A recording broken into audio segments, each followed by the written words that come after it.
Budi Utomo adalah organisasi pemuda yang didirikan oleh Dr. Sutomo dan para mahasiswa Stovia, yaitu Gunawan Mangunkusumo dan Suraji. Pada tanggal 20 Mei 1908, organisasi ini digagas oleh Dr. Wahidin Sudirohusodo yang bersifat sosial, ekonomi, dan kebudayaan, tetapi tidak bersifat politik. Berdirinya Budi Utomo menjadi awal pergerakan yang bertuju untuk mencapai kemerdekaan Indonesia.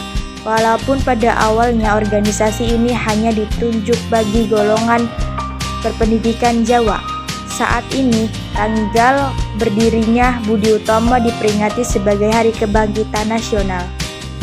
Pada 10 tahun pertama, Budi Utomo mengalami beberapa kali pergantian pemimpin yang berasal dari kalangan priai atau para bangsawan dari kalangan keraton, seperti Raden Adipati Tirtokusumo, mantan Bupati Karanganyar, dan Pangeran Aryo Natodirojo dari Keraton Pakualam. Pada tanggal 3-5 Oktober 1908, Budi Utomo menyelenggarakan kongresnya yang pertama di kota Yogyakarta. Hingga diadakannya kongres pertama ini, Budi Utomo telah memiliki 7 cabang di beberapa kota, yakni Batavia, Bandung, Bogor, Magelang, Yogyakarta, Surabaya, dan Ponorogo. Pada kongres di Yogyakarta ini, diangkatlah Raden Adipati Tirtakoesoemo, mantan Bupati Karanganyar, sebagai Presiden Budi Utomo yang pertama. Pada saat itu pula muncul Serkat Islam, yang pada awalnya dimaksudkan sebagai suatu perhimpunan bagi para pedagang besar maupun kecil di Solo dengan nama Serkat Dagang Islam, untuk saling memberi bantuan dan dukungan. Tak lama nama itu diubah oleh Tjokroaminoto menjadi Serkat Islam, bertujuan untuk mempersatukan semua orang Indonesia yang hidupnya tertindas oleh penjajahan. Munculnya gerakan yang bersifat politik semacam itu menyebabkan Budi Utomo agak terdesak ke belakang.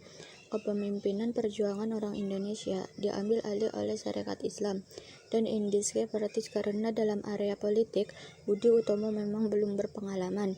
Ketika pemerintah Hindia Belanda hendak merayakan ulang tahun kemerdekaan negerinya dengan menggunakan uang orang Indonesia sebagai bantuan kepada pemerintah yang dipungut melalui pejabat Pangre Praja Pribumi, misalnya, rakyat menjadi sangat marah.